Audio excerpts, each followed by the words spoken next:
بسم الله الرحمن الرحيم. الحمد لله رب العالمين، اللهم صل وسلم وبارك على إمام المرسلين وخاتم الأنبياء محمد النبي الأمي وعلى آله وأصحابه وأمته أجمعين.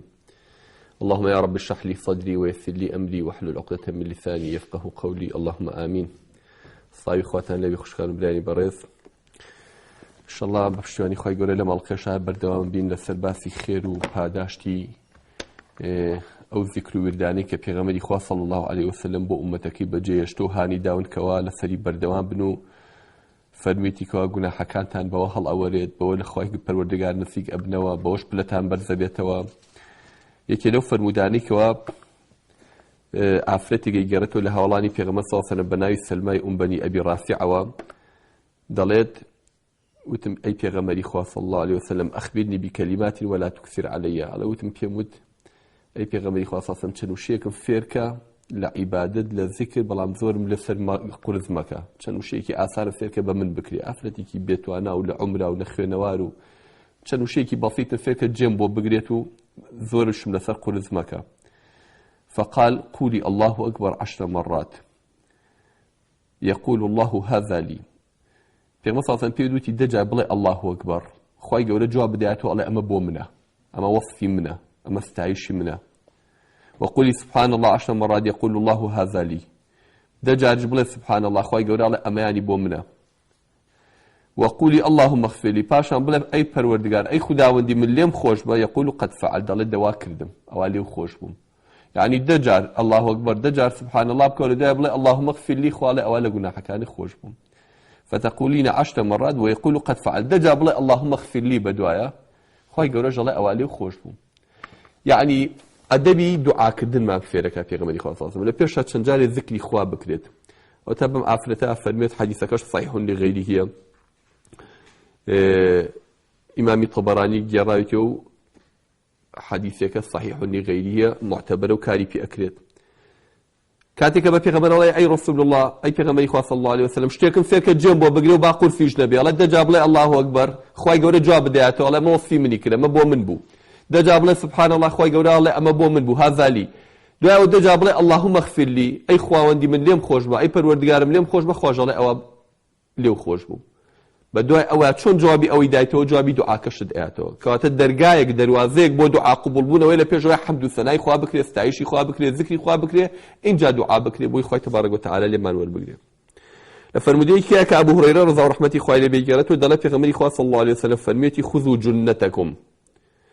قلغاني خوتان بستن. قالوا يا رسول الله أمن عدوين قد حضرت، يعني يا رسول الله دجمنا هرشي كدو تشي بوا خوان بستين، قلغاني خوان بستين، قلغان بو شربه. قال لا ولكن جنتكم من النار. فرمينا نا قلغاني دجمني دنيا نعلم، قلغاني بستن لآقري دوزخ كنتا سوتيني، قلغاني كان ببري خوتانا كوا لآقري جهنم تام باريسي.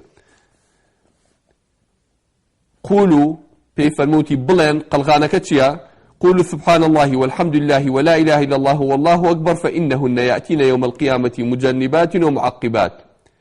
على فرموي بلين سبحان الله والحمد لله ولا إله إلا الله والله أكبر. أو شوار ذكرك ألقي بيشوش هر تأكيد ما نسكر وباس ماكر شوار وشيخ وشويفتين وشن لا إخوة سبحان الله والحمد لله ولا إله إلا الله الله أكبر. أم شوار بلا فرموي فإنهن يأتين يوم القيامة مجنبات ومعقبات. لروج قيامة هذه الأمانة بن بباري زرد لبيشد لباشد لي أجرن نالن أجر بسوتين وهن الباقيات الصالحات. أويك لقرآن أخوة لقرآن لسورة كافة فرمي والباقيات الصالحات خير عند ربك ثوابا وخير أملا. كأفرمي أويك أمانته لقيامته أو باش تجيجو بوجري لا إخوة فرمي باقيات صالحات بريتين سبحان الله والحمد لله ولا إله إلا الله الله أكبر. قد نافوتي لا إخوة بوت هلا جيري لروج قيامته فريادك بيش اللي باش اللي كأجل هيج ذاك ونوسوتي أبي بقلغانك ببري مسلمانا. أما حديثي بيغمبر صلى الله عليه وسلم حديث كش إمام النسائي وحاكم بيهقي جرايته رضا ورحمة خوالي بطبر علي شر جرايته حديثك حسنة. لفرموديك يا كنعمان كري بشير رضا ورحمة خوالي بيجرته لبيغمبر صلى الله عليه وسلم بيغمبر صلى الله عليه وسلم فرميتي إن مما تذكرون من جلال الله لو وصفوا تسبيحاتي كإيوة أي كان بسر پروردگارتانا ذكري پروردگاري بي أكن پاكي بعيبي بي برياردن بو پروردگارتان قوري پروردگارتاني بي درخن بريتي لچي التسبيح والتهليل والتحميد سبحان الله ولا إله إلا الله والحمد لله. يعني أطفنا حول العرش. الله بيغمر صلى الله عليه وسلم فرمي بدوري عرشا أتشمينوا أثورينوا بدوري عرشا لهن دوي كدوي النحل وقتون هنگ مش هنگي زيدت كاتك أرواد الله سبحان الله والحمد لله لا إله إلا الله أنا الله بدوري عرشي پروردگار أثورينوا بيجكاتو بدوري عرشا وقتون هنگي زيدت أعوى جيزة عندي أثورينوا تذكر بصاحبها أفرمي باسي خاونك يكات يعني كتو سبحان الله كود لا إله إلا الله كرت الحمد لله كرت تغمى صلى الله عليه وسلم فرمي بدوري عرشا أخوليتوا باسي تو أكات لناو ملائكة كان لو ملائكة عنيك لوين للاي پروردگار بردام الله من سبحان الله فلانا كثم من لا إله إلا الله فلانا كثم ناو دهين دي اللوي جاء في صلى الله عليه وسلم والله بها والله كان يفرموا أما يحب أحدكم أن يكون له أو لا يزال له من يذكر به تبيتان خوش نيك كبير باسي إيو بكاو إيو باس كان لنا أوانا لكل ملأ الأعلايا لنا عرشي پروردگار حزناك أنه باس كرين حزناك أن كثيك باسي إيو بكات إيو ببير بينته للاي ملأ الأعلى للاي فريشتكان يعني تا أو درجة سبحان الله الحمد لله ولا إله إلا الله الله أكبر أم ذكرانا أمن دقورا هل أجيره بدوري عرشي پروردگار أثورتوا بنص حديثي في صلى الله عليه وسلم كأم حديثاش حديثك صحيح بو ابن ماجه ابن أبي الدنيا وحاكم جرايان تو حديثكش صحيح بو لفرموديك كإمام نسائي الترمذي إجارة حديثكش حسنة عبد الله كري عمري كري عاص دليل بيغمبر النبي صلى الله عليه وسلم فرموي ما على الأرض أحد يقول لا إله إلا الله والله أكبر ولا حول ولا قوة إلا بالله إلا كفرت عنه خطاياه ولو كانت مثل زبد البحر. عبد الله كري عمري كري عاص دليل بيغمبر صلى الله عليه وسلم فرموي هيج كثيرني لم سرزويا بلا لا إله إلا الله والله أكبر ولا حول ولا قوة إلا بالله لا إله إلا الله والله أكبر ولا حول ولا قوة إلا بالله هج كثواب لم سرزويا إلا كفرت عنه خطاياه هرشي توانيه خواي قوله خليه ورينه لي أبيتوا ولو كانت مثل زبد البحر أجر هندي كفي درياج زور بيت أم حديثش حديثك حسن وكنت ما نسائي الترمذي جرو لفرموديك كأنس خزم كاركي بيغمبر صلى الله عليه وسلم بما نجرته كأما تقريبا هشتا صلى دوي بيغمبر صلى الله عليه وسلم بياوجيا همو الصحابة كان آخر صحابة كان بوفاتك ضلي روجي كان بيغمبري خواه صلى الله عليه وسلم لقدارك هلقرتو أو قلاكاني وشك ببو آوي لك تكاني قلاكاني وشك بو قلاكاني خوي هلوري ثم نفضوا فلم ينتفض ثم نفضوا فانتفض الله جارك تكاني هلوري جاري دوم تكاني هلوري جاري ثيم تكاني همي هلوري تريشي بيو نما فقال رسول الله صلى الله عليه وسلم الله بيغمبري خواه صلاة والسلام خواه لسبب فرمي إن سبحان الله والحمد لله ولا إله إلا الله والله أكبر ينفضن الخطايا كما تنفض الشجرة ورقها فرموي شون أم دارق الله كاني هلوري سبحان الله والحمد لله ولا إله إلا الله والله أكبر أو قناح كانت هلوري بردو أم ذكرانا أجر تاوانا كانش الزور ببلشتو الكابي وهر جاري دو جار سجار جطاو همي هلوري أما حديثي بيغمبر صلى الله عليه وسلم حديثكش حسنة إمام أحمد جراويتي وترمذي شري جراويتي وبهمان شيو لفرموديك كعبد الله كري مسعود رضا ورحمتي خويا لبي بوماني قالتو حديثكش صحيحة دلي بيغمبر ما خوي ديلد نك رفعك وبيغمبر صلى الله عليه وسلم عبد الله كري مسعود دلي پروردگار چون رفقي لبينتانا بشكردو بهمان شو اخلاقي شي لبينتانا بشكردو لبيني او خلقيا چون هي لرفقه الدوله منتري ليكيكا زياتري هي ليكا خوروشتي جوانيش او بشكرا ولا بيني خلقه وان الله يؤتي المال من يحب ومن لا يحب خوای گەورە ئەوەی خۆشی ناوێت کافر بێ مسلمان بێ پارەی هەرەیەتێ ماڵی دنیای هەرەیەتێ ماڵ لای مشکیلە نییە یا بە کافر و ئەیا بە مسلمانیش ئەوەی کە خوا خۆی خۆشێوێ ئەوەشی کە خۆشی ناوێ بەڵام وەلاکن ولا يؤتي الإيمان إلا من أحب بەڵام تەنها کەسێک کە خوای گەورە خۆشی بێ اینجا ئیمانیەتی ئیمان نایە بە هەموو کەس پارە و ماڵی دنیا و سەرۆت و سامان و خواردن و جلود شقلی جوانەمانە بە هەمووی تەوسیعەکە ئەیدا مشکیلی نییە بەڵام ئیمان تەنها بۆ کەسانادا کە خوای گەورە کە خۆی خۆشیێ فإذا أحب الله عبدا أعطاه الإيمان ئەگەر خوای گەورە عەبدێکی خۆشویست ئیمانی پێبەخشێ باوەڕی پێبەخشێ فمن ظن بالمال أن ينفقه وهاب العدو أن يجاهده والليل أن يكابده إجا دەڵێ عەبدوڵای کوڕی مەسعود وتی کە بە جاریکەش بە مەرفوعی وتمان قسەی پێغەمبەرە صلی الله علیه وسلم چونکە قسەی خۆی نییە ئەبێ لە پێغەمبەری بیست پێ صلی الله علیه وسلم اینجا ئاوا باسێکە ئەڵێ عەبدوڵای کوڕی مەسعود وتی جا هەر کەسێک دڵی پارەی نایە خەرجیکە و لە دوژمن ئەترسێ کە بچێت جیهادی بکە، جیهادی دوژمنم بکات، جیهادی کافر بکە، و توانای نییە هەستێ شەو نوێشکە. هەچ کەسێت دڵی نایە پارە خەرجکە بیکا بەخێر، هەچ کەسێت ترسنەوە کە پیاوی جیهاد نییە، هەچ کەسێت تەمەڵە پیاوی شەو نوێژ نییە، فليكثر من قول لا إله إلا الله والله أكبر والحمد لله وسبحان الله. با أو چوار ذكر بكات، سبحان الله والحمد لله ولا إله إلا الله والله أكبر. أمانة أمن دخير كاني جوريا أجر نقصاني هبي لبواريكيا أو أنا شبو بركاته. أجر كثر نقصاني هبي نتواني بايا بارين بكا بخير. يا هايتي كابرا زور بيسكي زور دلينا بارا بكا بخير. أبي خيرش بكات. شنو جفر زكاني كابس طاقتي شو نوجني بلاي بي برز بيتوا. پیاوی جیهاد و ڕوبەڕووبوونەوەی کافر و دوژمن پێغەمبەر صلی الله علیه وسلم لە حەدیثێکە کە جاری کرا ئەڵقەی پێشەوە باسمان کردو عەبدوڵای کوڕی مەسعود ژنە فەرمودەیە ئەڵێ با بچێت سبحان الله والحمد لله ولا اله الا الله والله اکبر زۆر بکە ئەو نقصانیانەی ئینشەڵڵا بۆ پڕەکاتەوە.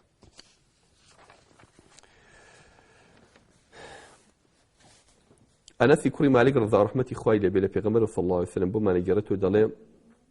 التأني من الله والعجلة من الشيطان. ئەفەرمێت هێوری و لەسەرخۆیی لەلایەن خواوەیە، پەلەپەلیش پەلەکردن و عەجەلەکردن لەلایەن شەیتانەوەیە. وما أحد أكثر معاذير من الله. هیچ کەسێک هێندەی ذاتی الله هێندەی پەروەردگار معذەرەت قبول ناکە. یەکێکە معذەرەت دێتۆ خوای گەر ئاوا لێم ببورید نەمزانی غەڵەت بووم. کەس هێندەی خوا معذەرەتی خەڵق قبول ناکە، قبوڵیەکە هەمووی. وما من شيء أحب إلى الله من الحمد. و باش بزانن هیچ شتێ لە لای خوا بەقەی ئەوە پێی خۆش نییە کە حەمد و سەنای بکەیت، سپاسی بکەیت. معذەرەت لە هەموو کەس زیاتر قبوڵەکات، داواکردنی لێبردن، و لە هەموو کەسێکی زیاتر پێی خۆشە کە سپاسی بکەیت. لەسەر ئەمە پاداژە داتەوە. بۆی بادەمتان دایم بە ئەستەغفر الله و داوای لێبردن بێ لە خوا، و دەمیشتان دایم بە ذیکری خوا سبحان الله والحمد لله ولا اله الا الله والله اکبر بێ، و لەسەر هەموو نیعمەتێک حەمد و سەنای خوا بکەن. ئەم حەدیثە ئەو یعلا بۆمانە گەڕێتەوە ڕجالەکانیشی ڕجالی سەیەن حەدیثەکە حەسەنە. لفرموديك ترى كحسن لغيره أبو أمامة بما نجرته دليل في غمري خاص صلى الله عليه وسلم فرمي ما نعم الله عز وجل على عبد نعمة فحمد الله عز وجل عليها إلا كان ذلك أفضل من تلك النعمة. أم حديثة براسي يعني ضل إنسان زور خوشك في غمري صلى الله عليه وسلم فرمي خواي جورة هج نعمتك دابة بإنسان شن جورة بيو نعمته پەروەردگار چ نیعمەتێکی دابێ بە عەبدێکی خۆی، ئەگەر ئەو عەبدە وتی خوای سپاس بۆ تۆ لەسەر ئەو نیعمەتە، لەبەر چای بوو سپاسی خوای لەسەر کرد، وتی ئەلحەمدولله لەسەر ئەو نیعمەتە ئەی پەروەردگار، پێغەمبەر صلی الله علیه و سلم فەرمێ ئیلا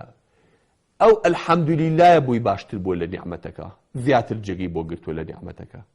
يعني سايك لو أنا بلا خواي جورا بسري كل بتو نعمتك بسرا رشتو باري أو متي مالي أو متي أولائي أو متي شيء أو متي أجتوت الحمد لله لا الحمد لله كبوتو خيرت لو نعمتك خوا دايتي جاء أولاي مال ثروة الثامانة دين هرشتك أو الحمد لله كتو سباسي خواي بيك إلا نعمتك جورا لك خواي جورا في داي أما حديثي في غمر صلى الله عليه وسلم كاتا إما هرشي باسكي درباري أم ذكر وردانا هالنابرتو بل أما تقريبا دوايا بس بيت الباسي سبحان الله والحمد لله ولا إله إلا الله والله أكبر بلا بشتكي عزي جنابتم كم في غمري خواه صلى الله عليه وسلم حديثة لو أني زوجة بسبتان للراديو لكن الله يسامي كان يكي لخزانة كان في غمر صلى الله عليه وسلم لاي جوي ليبو بياني كان الله في غمر صلى الله عليه وسلم لاي متشو درو بنيوشي بياني لكاتي تشتنقاوة هاتوا كهاتوا جوي هردانيشتو خليكي ذكري خواه لدو نيوشي بياني خليكي تسبيحات أم خزاني في غمر صلى الله عليه وسلم على بيغمبر صلى الله عليه وسلم فرموا ما زلت على الحالة التي فارقتك عليها أو لو كاتو تدانشتي حلوة خليكي ذكر تسبيحات يا تائسة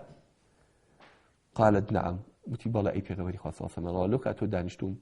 خليكي ذكر تسبيحات قال النبي صلى الله عليه وسلم لقد قلت بعدك 4 كلمات 3 مرات يأخذ 3 مرات أفرمي لدوايتو كمن روش مدرو ليرا چوار وشم 3 جار دوباره کردوتو 4 كلمة 4 وتم 3 جار وتوتو لو وزنت بما قلت منذ اليوم لوزنتهن اگر لقل هرچی تو تأمر لبياني وهتا إساك الذكر كدو هاوي ممكن تتاكي ترازو أو ممكن تتاكي ترازو يشتا أو من قلسترا تشيا سبحان الله وبحمده عدد خلقه ورضا نفسه وزينة عرشه ومداد كلماته جوان أما فير بن دبريكا سبحان الله وبحمده پاکی و بیعیبی بۆ خوا و سپاس و ستایشیش هەر بۆ ئەو عدد خەڵقی بەژماری هەموو دروست کراوەکانی وەریضا نەفسیه و هەتا پەروەردگار ڕازیە بێ وەزینەتە عەرشیه و بە کێشە و پێوانەی عەرشەکەی خۆی چەند قورسە ئەمەنگە جار سبحان الله وبحەمدی و میدادە کەلیماتی و هێندەی مرەکەبەی هەموو شەکانی کە خۆی گەورە لە قورئانا فەرمێ ئەگەر هەرچی بەحرەکانی دنیا هەیە مرەکەب و حەو بەحری کەش لە دوایە بێ و هەرچی دارەکانی دنیاش هەیە قەڵەم بێ هێشتا کەلیماتەکانی خوا و شەکانی خوا تەواو نابێ هێندەی هەموو ئەوانەش کاتە پێغەمبەری خوا صلی الله علیه و سلم لێرە پێمانەڵێ ژمارە دەوری هەیە لە تەسبیحات ئەگەر ژمارە دەوری نەبووە عولەما فەرموون پێغەمبەر صلی الله علیه و سلم ئەم شتانەی نەئەوت کاتە کاتێک یەکێگەڵێ 1000 جار سەڵەوات لەسەر پێغەمبەر صلی الله علیه و سلم 1000 جار سبحان الله ئەمە فەرقی هەیە لەگەڵ ئەوەی یەکجار بیڵێیت بەڵام باشترینیان ئەمەیە کە پێغەمبەر صلی الله علیه و سلم خۆی ئاوا فێری کردوین چونکە ئەمە وەصفی ذاتی پەروەردگاری زیاتر تایە ئەفەرمێت سێ دانە جار ئەمە متووە لە هەموو ذکر و تەسبیحاتەکەی تۆ کە لە دوای نوێژی بەیانی و تا چێشتاو کردوتە کە پێغەمبەر لە حەدیثی کە صلی الله علیه و سلم ئەفەرمێ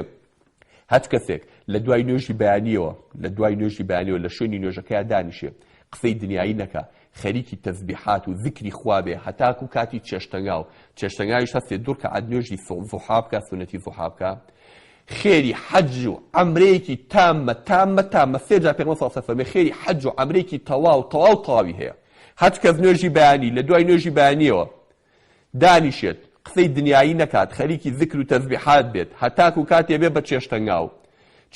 هەستێت دوور کە سونەتی زوحا بکای چێشتەناو خێری حەج و عەمرەیەکی تەواوی کە کولی موسڵمان ئەتوانێت هەموو ڕۆژێ ئاوا حەجێک و عەمرەیەک بەدەست بێنێ گوناحی خۆی هەموو پاکاتەوە دەی پێغەمبەر صلی الله علیه و سلم فەرمێ من ئەم چواروشەیەم سێ جار و تۆ خێری هەموو ئەو دانیشتەی هەبوو هەموو ئەو ذکرانەی هەبووە چییە سبحان الله وبحمده عدد خلقه ورضا نفسه وزينة عرشه ومداد كلماته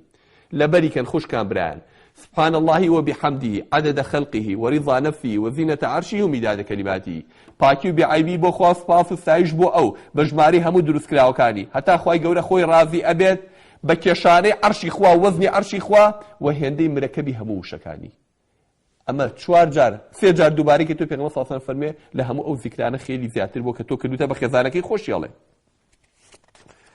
بەڵێ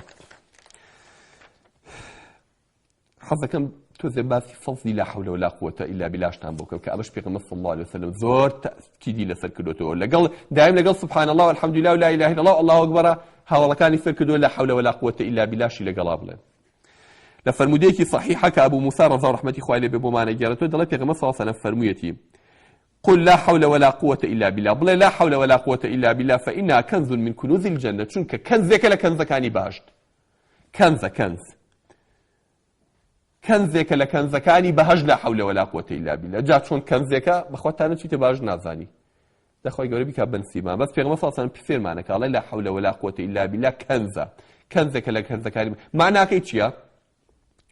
يعني نهف نتوانا ندى صلاة نية لأثي چه لأثي الله هم يخويتي چكاريكي بيو چوني بيو كي بيو اوهل يصور له لا حول ولا قوة إلا بالله نكذ ذا صلاتي نكذ توانا هي إلا أغا خواد أو ذا صلاة الناتي وتوانا الناتي لقى آثي ذا صلاتي خواه يجناكري لحديثي كاكا صحيح لغيرها أبو هريرة بما نقلته رضا رحمتي خواه لبي دلهم قال لي رسول الله صلى الله عليه وسلم دل بيغمبري صلى الله عليه وسلم بيفرموم أكثر من قولي لا حول ولا قوة إلا بالله فإنها كنز من كنوز الجنة علوتي أبو هريرة زور جار بلا لا حول ولا قوة إلا بالله زوري بلا زور دوباري كرو تكراري كرو بعد دائما لسردم به بو چونك فرموي كنزك لكنزكاني بهشت بالا سردم تان به أصلا رابين إيوه كاتك سبحان الله والحمد لله ولا إله إلا الله والله أكبر كان لقال لا حول ولا قوة إلا بالله كشف كان بس لفرموده كان وكلاي خومن عادة على لا حول ولا قوة إلا بالله العلي العظيم من علي العظيم كم ندي ولا حديث صحيحة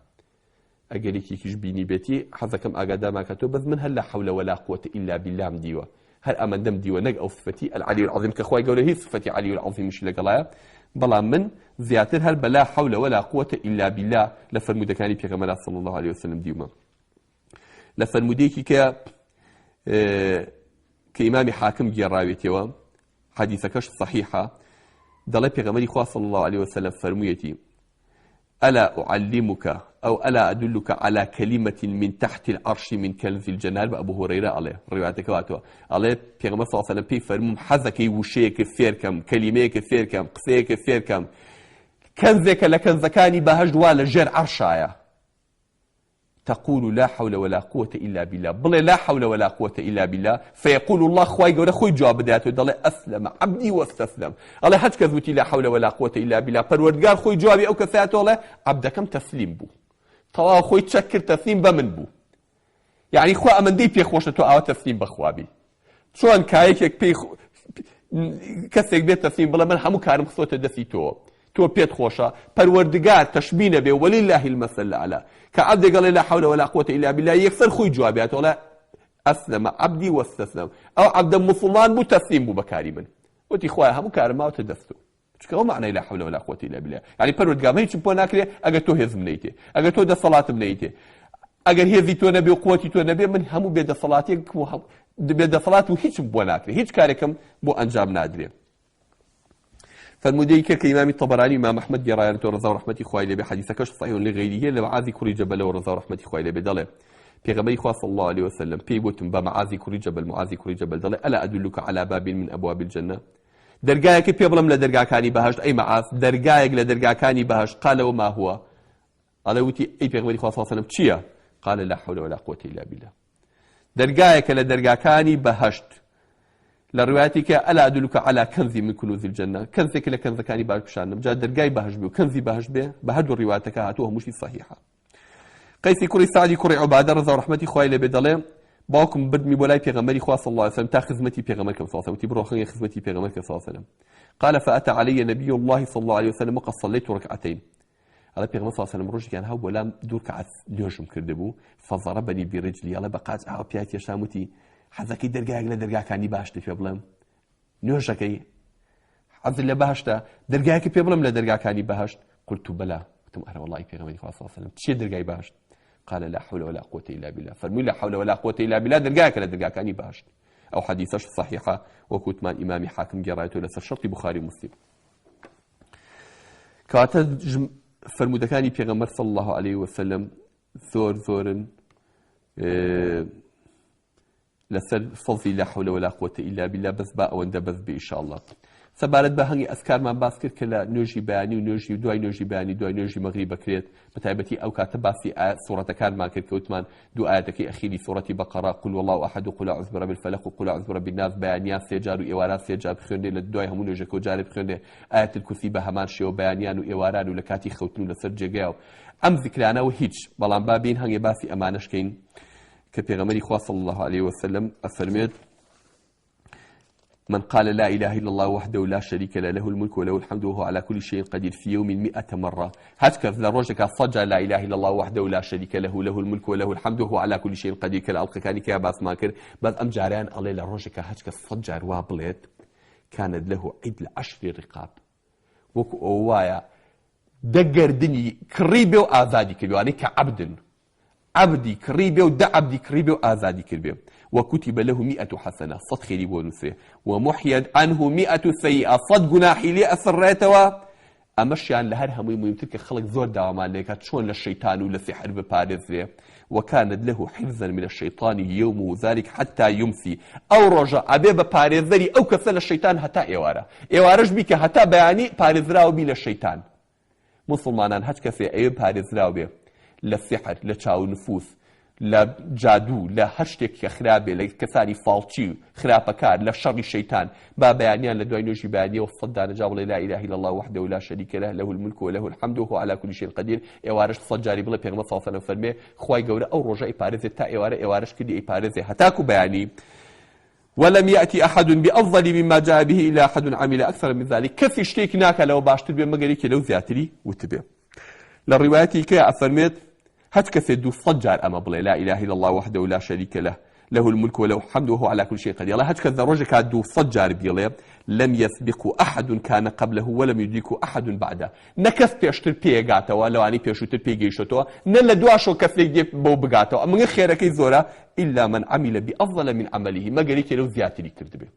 أو حديث شان حسن عبد الله كوري عمرو بومان جرته إمام أحمد طبراني بإسنادك باجي جرنه لفرمودي كيا يعني كواتا الصجار دو صجار بوي هنكردو بأرضي خود چن أماكي لا إله إلا الله وحده لا شريك له خوا هيج هر خويتي هيج خواهي كني إلا أو نبيت شريكي نيا هاولي نيا ملك أوا بي أوا سباس هي أوا سباس وسايش هي أوا وخوشي دا صلاتي بسرها مشتكة هيا بله أبو هريرة بما نجيرتوا طبعا حديثتان بالثوب بلام دووبارەیەکینەوە دەبارێکینەوە برایان مسلمانان پیاوی چابن ئەمە تەرک مەکەن ئەگەر ئەوانەی کە بۆ بەقەرە باڵغی لێ خۆشتەکان هەمووی لەسەر سبحان الله والحمد لله ولا اله الا الله والله اكبر ولا حول ولا قوه الا بالله بو سبحان الله وبحمده لا اله الا الله وحده لا شريك له له الملك وله الحمد وهو على كل شيء قدير بساعات هەچ کە فێبیە نەخوێنەوار لە بەریەکان خوێنەواریش بە پێش دەقە لە بەریانەکان فێری بن ئەم خێرە لە دەست خۆتان مێن ئەمە ئەو ذیکرانەیە کە بەڕەزامەنی خواتان ئەگەێنێ هات لای پێغەمبەر صلی الله علیه و سلم ابو هريره بۆمانە گەڕێتەوە لەوتیان یا رسول الله دەوڵەمەندەکان دنیاشیان هەیە و قیامەتیشیان هەیە خێرەکەن بەڕاست و بەچەپە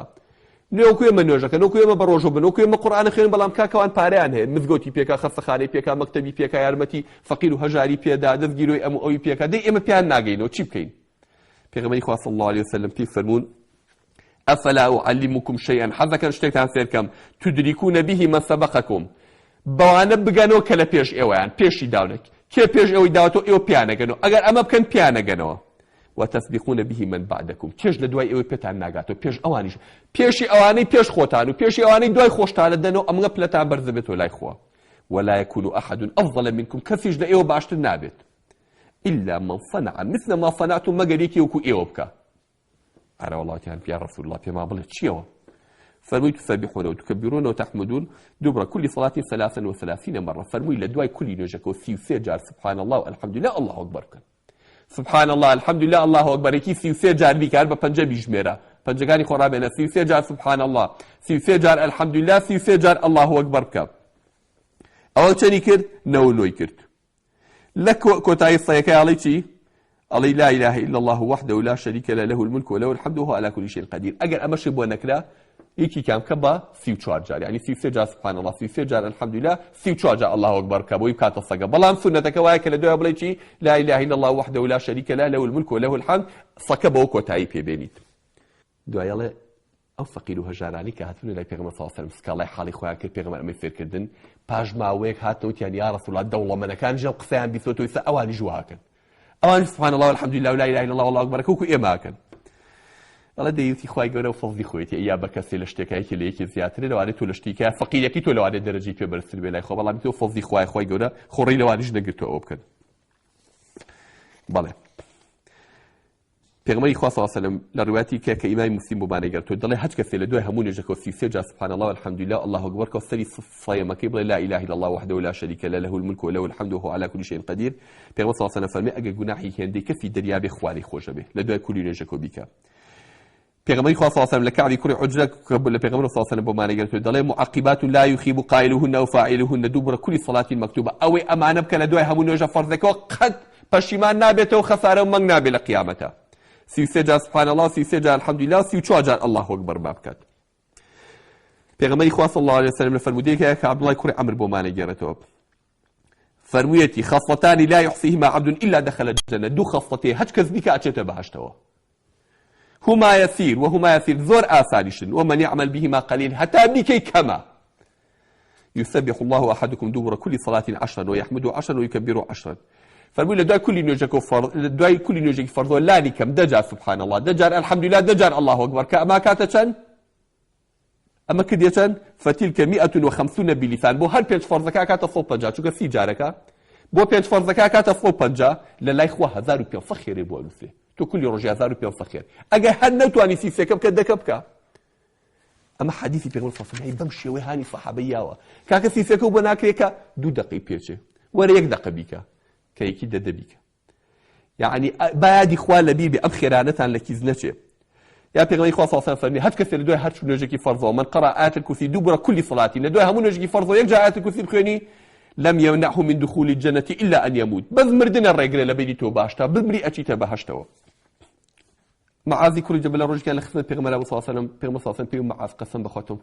خوش مي معاذ شتيك بيلم تركينكي وتيجي يا رسول الله فرمي لدوي همون يرجعك بلا اللهم إني على ذكرك وشكرك وحسن عبادتك بلا أي پروردگار يارمتين بي كباش ذكر بكم سپاس بكم عبادتك باش بكم حديثكش صحيحة اللهم إني على ذكرك وشكرك وحسن عبادتك أو شي بعربي بويل برناكي بابا كردي پروردگار هاو كريم كي كومكم كي كعبادتي باشكم ذكرك باش بكم سپاس و سعیشکی باش بکەم خۆی گەورەی شڵا لەو کەسانەمان بگێڕێ کە لەم ذیکر و خێر و بەرەکەتانە بێ بەژنابن ئینشاءالله ئەمەندە بەسە لەسەر ئەم ذیکری سبحان الله والحمد لله ولا اله الا الله والله اكبر